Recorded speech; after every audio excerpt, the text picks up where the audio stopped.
안녕하세요. IMTV에 오신 것을 환영합니다.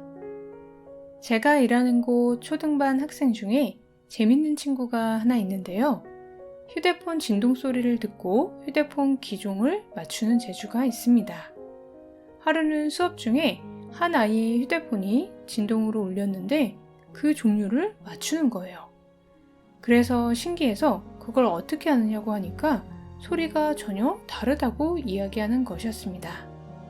얼마 전에 그 아이의 어머님과 학부모 상담을 하게 되었는데 아이가 요즘 사춘기가 와서 말도 안 듣고 공부도 열심히 안 하고 맨날 휴대폰이나 탭만 보고 있어서 속상하다고 하소연을 하셨습니다. 게임에 빠져 있냐고 물어보니까 보통은 많이들 그렇거든요. 그건 아닌데 맨날 음악만 듣는다는 것이었습니다. 밖에 나오지도 않고 방 안에서 그러고 있으니까 엄마 눈에는 아들이 답답해 보였던 거죠. 그리고 엄마하고 싸우는 가장 큰 이유는 엄마는 아이를 수학학원에 보내고 싶은데 아이는 죽어도 가지 않겠다고 하는 것 때문이었어요. 그래서 다른 것도 다 안 하는지 물으니까 플룻과 피아노 레슨은 그래도 받는다는 거예요. 그런데 그것도 그렇게 열심히 하는 것은 아니라고 하셨습니다. 저는 그 아이의 재능과 탤런트가 보였습니다. 남다르게 소리에 예민한 귀를 가지고 있고 음악을 좋아하죠. 그치만 엄마 눈에는 그것은 공부가 아니고 좋은 대학 가는 것과 상관없으니 탤런트로 보이지 않는 거죠. 그렇다고 음악에서 두각을 나타내서 콩쿠르에 입상하거나 연주를 엄청나게 잘하거나 하는 것도 아니니 그냥 노는 것으로만 보이는 것이죠.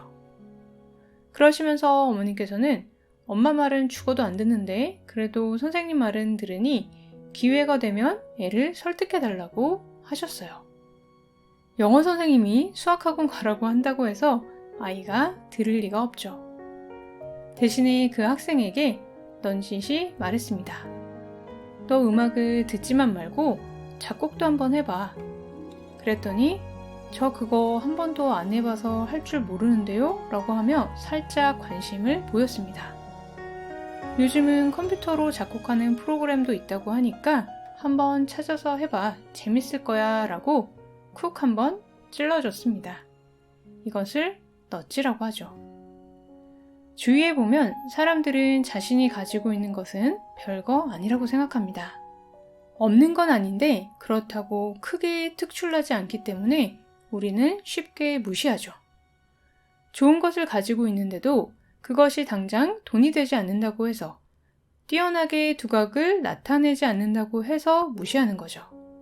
사람들은 탤런트라고 하면 김연아 선수나 손흥민 선수쯤 돼야 인정합니다. 그에 못 미치는 것은 재능으로 쳐주지 않기 때문에 내가 가진 것이든 남이 가진 것이든 과소평가하는 경향이 있습니다. 특히 내가 가지고 있는 것은 더 평가절하하죠. 그러니 그것이 더 발전할 수 없겠죠. 내 손에 쥐고 있는 것은 별거 아니게 보이고 남의 손에 있는 것이 좋아 보입니다. 그래서 남의 손만 쳐다보고 부러워하죠. 전에도 마음 공부는 관점을 바꾸는 공부이기도 하다고 말씀드렸습니다. 공부가 되면 내가 가지고 있는 것이 보이기 시작하고 그것에 감사하기 시작합니다. 내가 가지고 있는 그저 그런 것들, 내 생각에 그저 그런 것들에 관심을 가지고 소중히 여겨보세요. 그것을 찾아내고 감사해보세요. 그러면 그것이 두각을 나타내기 시작합니다. 자신을 알아봐주니 그것이 일하기 시작하는 거죠. 내가 가진 작은 재능, 물질, 건강 등에 관심을 가지고 감사하고 거기에 집중해보세요. 남의 손에 있는 것을 보지 말고 내 손에 무엇이 있는지 내 손을 펴보고 그것에 관심을 가지는 것입니다. 그러면 그것이 나에게 보답하기 시작할 것입니다. 그 재능으로 지금 일하는 곳에서 더 잘할 수 있는 기회를 만들 수도 있고 아니면 그 재능을 세상과 연결해서 새로운 일을 하게 될 수도 있겠지요. 마음 공부에서도 마찬가지입니다. 내가 이제 알아차림이 생겨서 화도 좀 덜 내고 불안해서 벗어나는 법도 조금 알겠는데 그건 일단 알았으니까 그건 그거고 저 사람처럼 더 깨달음을 얻으면 좋겠다라는 마음을 가지기 쉽습니다. 공부를 더 열심히 하겠다는 마음은 좋지만 먼저 내가 얻은 것, 받은 것을 일단 받았으니 그건 됐고 하고 쉽게 여기면 안 된다는 것입니다.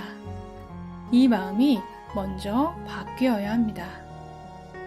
내가 정말 아무것도 모르고 헤맸었는데 이만큼이나 배웠구나. 내가 이만큼 깨어 있을 수 있구나 하고 내가 받은 것, 가진 것을 소중히 여기고 감사해야 합니다. 그것이 먼저입니다. 그래야 내가 가진 것이 더 자라고 커질 수가 있습니다. 예수님께서 이 원리를 말씀하시고 보여주신 행적이 있습니다. 복음서 전체에 나오는 내용인데요. 보통 오병이어의 기적이라고 하죠. 물고기 2마리와 떡 5개로 여자와 아이를 제외하고도 장정 5,000명을 먹이신 기적입니다. 오병이어보다는 조금 덜 알려졌지만 칠병이어라고 떡 7개와 물고기 2마리로 4,000명을 먹이신 사건도 있습니다. 이 사건으로 예수님은 무엇을 말씀하신 걸까요? 단지 사람들에게 밥만 먹이신 것이 아니었습니다. 그 기적에 메시지를 담고 계셨어요. 제자들은 먹을 것이 없으니 사람들을 마을로 내려보내 자기들이 끼니를 해결하고 오도록 하는 것이 좋겠다고 이야기할 때 예수님은 너희가 먹이라고 하시며 가장 먼저 물으신 것이 있습니다. 제자들은 우리에게 먹을 것이 없고 사람들에게 돈을 거둬도 얼마 안 될 것이라고 말합니다. 그러나 예수님은 제자들에게 이렇게 물으십니다. 너희에게 떡 몇 개가 있는지 가서 보라. 칠병이어 때도 마찬가지입니다. 제자들은 광야에 떡이 어디 있어 이 사람들을 다 먹이겠습니까? 라고 하지만 예수님은 또 물으시죠. 너희에게 떡 몇 개가 있느냐? 이렇게 2번의 기적을 보고서도 제자들은 또 떡이 없다고 걱정하고 수군댑니다.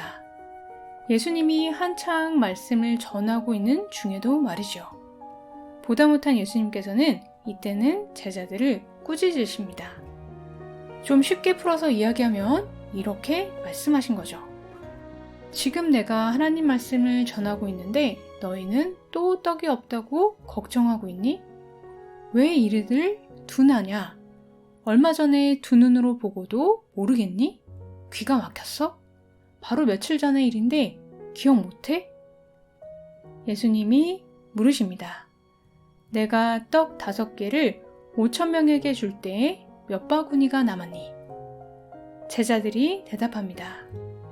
12이요. 예수님께서 다시 물으십니다. 떡 7개로 4,000명을 먹일 때는 몇 개가 남았니? 7개요. 제자들은 꿀떡같이 대답은 잘합니다. 예수님께서 말씀하십니다. 아직도 모르겠니? 이제 좀 알 때도 되지 않았니? 제자들은 없는 것을 보고 없는 것만 이야기하지만 예수님은 항상 너희에게 있는 것을 보고 있는 것을 헤아리라고 하십니다. 너희에게 있는 것을 보고 헤아리며 받은 것을 보고 감사하라고 하신 것이죠. 그것을 2번이나 보여주고 설명해 주어도 제자들이 잘 못 알아듣자 예수님 속이 터졌던 것이죠. 여러분에게 있는 떡 5개와 물고기 2마리는 무엇인가요? 나에게 있는 또는 내 자녀에게 있는 내가 보기에 애매한 재능, 물질, 깨달음을 귀하게 여기시기 바랍니다. 그러면 그것이 나에게 꼭 보답할 것입니다.